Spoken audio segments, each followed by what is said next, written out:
The event's huge. It's a really big deal for everybody. This is a huge opportunity for me.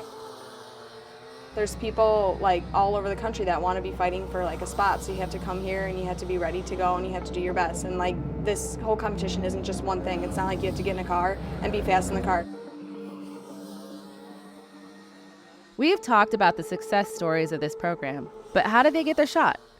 It starts with an invite to the Combine, a series of challenges and tests to see who would be the next to rise in the sport. It is a rigorous and competitive event that tests drivers both on and off the track. You're listening to Driving Change, a celebration of 20 years of NASCAR's Drive for Diversity program, and I'm your host, Crystal Clay. The pivotal role of the on-track Combine is scouting talent from diverse racing backgrounds and the challenges they face. Join us as we uncover the stories of drivers breaking barriers and driving change in the racing industry. Okay, thank you. Can I do a few where I think the section, or do you just want corner? You could if it's just label what you think, and then if you also want to circle it too, whatever. Okay, perfect. Either way. Participants in the NASCAR Combine are often scouted from various racing disciplines, including late model racing, dirt track racing, and karting. Successful drivers at the Combine may earn opportunities to join NASCAR's developmental racing series, such as the NASCAR Whelen Modified Tour, NASCAR K&N Pro Series, or the ARCA Menard Series. This specific Combine that we're doing this week with the Drive for Diversity Driver Development is focused around bringing in young drivers to the sport, providing them a ladder system to go from youth racing to what I'd say is kind of a pro intermediate level with late model stock racing, ARCA, and on up to eventually being at the national series level. Put them on a platform where they can showcase their talents, showcase their abilities off the and on the track, and be recognized by OEMs like Chevy here at the Chevy Tech Center, be recognized by sponsors, and then the teams that are currently running at the national series level. So we'll, in the end of the day for this event, we'll select a total of 7 drivers, 4 that will compete in late model stocks across the Southeast, and 3 that will compete in legend cars, both at the summer shootout here at the Charlotte area and other tracks that run legend cars in the Southeast. Each of the days has a different focus. So today we're starting off with a marketing and media evaluation. They'll go through a mock press conference, and they'll also go through a marketing day or a media day type rotation where they're asked to read certain scripts like they would for a sponsor's commercial. The media aspects of it, they're being asked questions that they don't know in advance. They can be personal questions, they can be racing related, but it's meant to show the driver's personality and marketability. The other aspect today is the fitness assessment. We take a lot away from understanding where the driver's baseline fitness-wise, both their work ethic, it shows a lot there, as well as their mental toughness to take on what comes next in racing. Obviously, racing once you're in the car, it's both a physical sport, but also one that mentally you have to really be able to motivate yourself and find ways to grow within yourself. So the fitness evaluation is geared towards that and geared to give a baseline. Tomorrow we'll go to the Chackhouse Motorplex, where it's all about taking coaching. Go-karting is probably the most pure form of racing. It's where a lot of drivers start. They're going to take coaching from Josh Wise and his team, and what we're looking for tomorrow is that they go out and apply that coaching. It can be a very small coaching cue, but they have to understand how they feel as a driver, what they're feeling as a driver, and then be able to apply and adapt that. So we want to see that show up tomorrow. On Wednesday at Florence, it's more about how they adapt and handle a larger stock car. A late model stock is a very challenging race car to drive, not a lot of brakes, very heavy. So it's about how they handle that, how they're consistent with that over the course of a long run. Brandon Thompson is the Vice President of Diversity and Inclusion and sees the day-to-day operations as well as what they'll be looking for in their next prodigy. He knows it takes more than someone who can drive well or answer some questions to the media. Yeah, well, we know that, drivers have to be marketable, and they have to, they have an obligation to their partners to be able to carry out and send the message, right, and spread the gospel, whatever that product or service it is that they're pushing. And so it is a vital part, just because that media relations piece is really important. And so physical training and fitness is also another key component, and data analytics is also something that we're really going to be focused on moving a lot more moving forward as well. So it truly comes together just like any other race team could and should, and so we're really excited about that. We talked about the first drivers to be selected for this opportunity back in the second episode, but how do you receive a potentially life-changing invitation? Well, NASCAR personality Mamba Smith can tell you that. Yeah, I'll never forget that first invitation. I was in my CP bio class, failing it miserably, and it was so hard. I was not a great student, but I get this random phone call from a number that I knew I didn't know. And I look at my teacher and I'm like, hey, I gotta take this. So I run to the bathroom, take the phone call. It was John Story and Max Siegel invited me to my first combine, and I was just over the moon. It was a surreal moment. And they've changed a lot since then, but that first one was special. These young drivers are hungry and willing to fight to secure one of the spots provided by this program, even if you are competing against a family member. Claire Decker, who came from a super late model background, competed in the Combine in 2015, and the driver whose seat she was trying to take was her own cousin, Natalie Decker. I think it's just the opportunity, the opportunity to do anything to move up in a series. I'm willing to do that. I guess my ultimate goal is to make it. This is my third year here, so I'm going to be tough on myself. I want to do good. I want to do better than I did all the other years, and I think, I've been here 3 years. I hope them taking me back means that they want to see something and they want to see me in one of their cars. Natalie, she was here last year, so everyone's trying to take her and Dylan's spot. Basically, those are the spots that everyone's looking for because they want to be in a late model. And then the competition that's here, they're from all over the country. It's crazy. People are from I'm from Wisconsin, which everyone's like, Wisconsin, what? So I think it's crazy competition coming here. A lot of the kids have been in these cars before. I'm in a totally different car than what these are, so there's a lot of competition here. Other drivers have come from other countries to showcase their talents. Current Venturini Motorsports driver in the ARCA Menard Series, Amber Balkan, and Mexico Series driver Santiago Tovar were both drivers in the 2016 Combine with hopes of securing a seat with Rev Racing.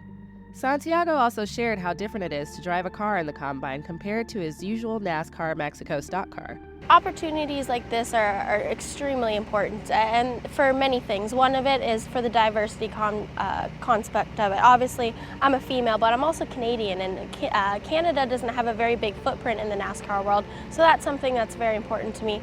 This really gives opportunities for people like me who don't come from a well-financed background to have the opportunity to showcase their talent and really get a chance to be in a NASCAR K&N ride, which is very exciting.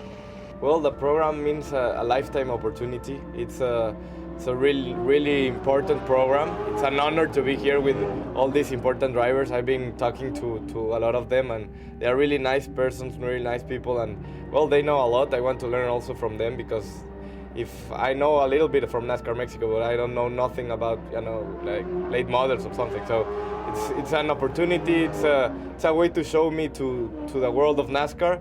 And well, it's really nice to be here. Oh, my ultimate goal is to make a really good season next year. My goal in a lifetime is to work on race cars. It's my passion, it's my dream. So I'm making all I can to be here, and well, I'm really happy, and I hope I can give something to the team and to this program that it's really important and really, really nice and humble. I feel it like humble that they approach the NASCAR Mexico Series and bring drivers from them, so it's really, really awesome. The NASCAR Mexico is like an old stock car. It's really nice, and I think it's the good car for our tracks. So, well, here it's another level. The tracks are perfect. They told me like Langley's a little bit like bumpy. If you see Chihuahua or Aguascalientes, you'll see what is bumpy, So the cars are okay for our tracks. They can't be more faster because the tracks are too small, so I think it's okay. I'm the first time I'm driving this car, so I'm a little bit nervous, but I think I can manage a few fast laps. Well, the toughest part, I think, is the competition. There's a lot of good drivers, a lot of fast cars. I know Ruben, Abraham, and the Mexicans, and they are awesome drivers. I admire them. They are really really fast. Abraham is the champion, and Ruben is winning the championship right now. So they are awesome drivers, and well, I think everyone here is really fast. That's the reason why they are here. So I think the hardest or the toughest part is the competition, and well, it's as I've told you, it's awesome to be here. I'm really excited and happy, and I think I have to learn a lot from this opportunity and take that learnship to Mexico and apply that there. There's only one shot to impress the team when you're behind the wheel. Here's what drivers from the 2016 Combine had to say about the overall day and how they felt their performance was. The day's been a little long. We've been mostly watching everyone drive. I was the last one to go on the track, and so I've been kind of just looking at everyone's line, getting a feel for it. Yeah, so like really being in these cars, I had a recent history with these cars. Like I recently tested these late models back in Toledo, Ohio, and all that stuff. So like really I had a little experience with that, and just to be out here and do it again, you know, like I mean, it's pretty much the same. They got a lot of power and they're really comfortable to drive. It's another day at the track. Whenever you're at the track, it's a beautiful day. It's awesome. This is just more seat time for all of us. This is really expensive, so when it's free and we can come out here and burn laps, learn a little bit, you know, push the car to the limit, even though it's not ours, it's really good. It's good for everyone, so I'm having a blast. It's really fun. The track is awesome. We don't have a track like this in Mexico. It's really fast. You know, it's like my 20th lap in the car because I just came to the last Combine, and I haven't drive this car in another time, so it's really hard, but you know, I'm having a lot of fun. I'm enjoying every lap, and I'm trying to improve. I think I made a good run. I hope the next one is really better. This track is awesome. I'm dying to get here and race somehow, some way, and I'd love to do it with the NASCAR Drive Diversity team and Drive Racing, but I'm excited to be here. It was really good. I've never been here. I just had to try to compare it a little bit to tracks that I've been to, but so far it's been a really good test day. Everybody's been doing great. I had laid down a really fast time, second quickest so far, so we'll see how the next test session goes. It's definitely a new feel for me. I've never been in one of these cars, and I've never been here at New Smyrna. So that first session was a little slower than I would have liked to be. It was consistent, but I just got to get comfortable with the cars, with the brakes and how everything works on them. Man, this is a great opportunity for all of us out here, especially me. It's just such a huge opportunity for us to be able to get out here. Once you're in the Combine, drivers don't get to exhibit their talents with their own car. Instead, they are fitted into one of 3 cars provided by the program. This can be a challenge for these young drivers because they'll be learning a car they haven't driven before, on a setup they aren't used to, and to add to the pressure, they're being evaluated. I guess the toughest part is coming here and only getting those 15 laps. You get 5 laps to warm up, then you get 10 laps to run your best lap, and being in it'd be different if I was in my car because I could just come here, get in it, do what I do. But these coming to a whole new car, having to sit in it, everyone is trying to fit into 3 cars. There's 22 kids here trying to fit into 3 cars. So you have to just get in the car, hope you fit well, and then do your best lap. A Combine participant who is extremely familiar with the on-track process and heard from earlier, Mamba Smith, was a driver who experienced the Combine year after year, searching for his opportunity and the unfortunate circumstances that bruised his chances one year. There was a car for shorter people, there was a car for like middle height people, and then a car for bigger people. And so the middle person car that I was fitted for got wrecked. So now I was either driving the short person car or the tall person car. So I get put in the short person car, but I have long legs. And like at the time I was a right foot braker.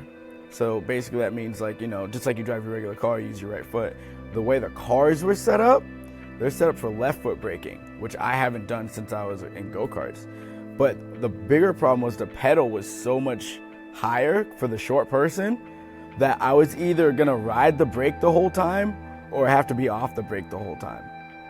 And so I'm trying to figure it out, and I let them know I can't slow the car down. And they're like, well, can you try it? Can you fix it? And the mechanic's like, we can, but I don't really, it's gonna take a lot of work to move this whole thing around. And I was like, look, I can drive it, but just know that I'm having issues. And they're like, okay. And we were still 12th on speed, out of 40, without me being able to stop the car. It just wasn't consistent because I was trying to drive it 8 different ways every lap. I was trying something different, and I mean, I think ultimately that was really disappointing because they took 20 kids to the next day, and the next day was the K&N car, which is now the ARCA car. And I think that I would have had a really good showing had I could have gotten to that car, but just the way it worked out, I would have done stuff different. I would have told them I'm not driving it because I can't slow it down. Knowing what I know now, I would have just been like, you know what, like, I can't drive this like this, like, you guys gotta figure it out.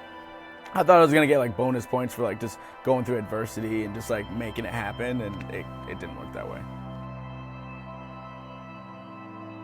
While all disciplines involve racing some form of a car, that doesn't mean all racing is the same. Many drivers are not only used to a different style car, but a different style track. In some scenarios, drivers will be driving a new discipline like McKenna Haas and Amber Balkin, who came from a dirt track background.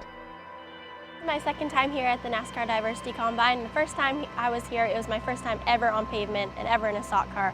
So now that I have a year of pavement under my belt, I feel a lot more confident coming in. I've also never been to New Smyrna Speedway. I've been here to watch races, but never actually got to race here. So super excited to try out this track. It looks like my kind of track. I like speed and banking, and it has both of those things. So very excited to be here and excited for this opportunity. I'm really excited to be here just because I've been waiting for it for so long, and I got to meet some of the Rev Racing people this summer, and so I was really looking forward to seeing them again and working with them a little more closely. And I'm also excited to get out on asphalt and try that, because that'll be, for the most part, a new experience for me. This track's the same size as my home track, Knoxville Raceway, just a different surface, and so I think the pedaling will be somewhat similar. But just overall how the car handles is probably going to be the most different thing, and the weight to power ratio is going to be quite a bit different. While other drivers aren't accustomed to the length of the track they'll be racing on, similar to Kaylee Barker. Well, this is my second year here. The last year we were at Langley, so definitely New Smyrna is a lot different, being a half mile. And so our home track, or my home track, is a 3/8 mile, so it's definitely a lot bigger. My first time on a half mile. I spun it out, so I was trying to see how far I can go. Definitely next session I need to dive into the corner a lot deeper, but it's fun. I like it. Year after year, new drivers came and saw success, while others faced the end of their path with the program. As drivers evolved, the Combine needed to as well to continue to cultivate new talent into the next champion. In 2022, the Combine received a major sponsor to help the search in finding new talent to bring to NASCAR. Cup Series champion Ryan Blaney helped to announce this news and what this means for the future of the Combine. Going into next year, I'm really excited to say that NASCAR and Advanced Auto Parts will be teaming up to be a part of the Advanced Auto Parts Drive for Diversity Combine. It just shows the commitment that Advanced Auto Parts has for growing local racing, on short tracks with their weekly series. The Drive for Diversity program that's been around for a long time. I remember competing against those drivers when I was running K&N, 9 years ago, and it's just a great program that gives a lot of young men and women opportunities to break into the sport. And so this Combine is really neat it doesn't only test your on-track performance, it also tests your communication with your team, your knowledge about the sport and race cars, your kind of off-track media capabilities. It really covers the whole thing, and Advanced Auto Parts actually will be helping out with that also, kind of the media side and the sponsor relations side. So really neat for them to be a part of it, as well as myself of being part of a great organization like Advanced Auto Parts who wants to continue to do these things. Advance coming on board to sponsor the Combine is huge for us. They are committed to grassroots racing, and NASCAR is committed to grassroots racing as well. The great part about the partnership and why it makes sense is because we're two companies who are both focused on prioritizing diversity, equity, and inclusion. And so being able to fill the pipeline from a grassroots level with diverse talent is exactly what the Drive for Diversity program is designed to do, and it's exactly what the Advanced Weekly Series is designed to do. And so it's a great partnership.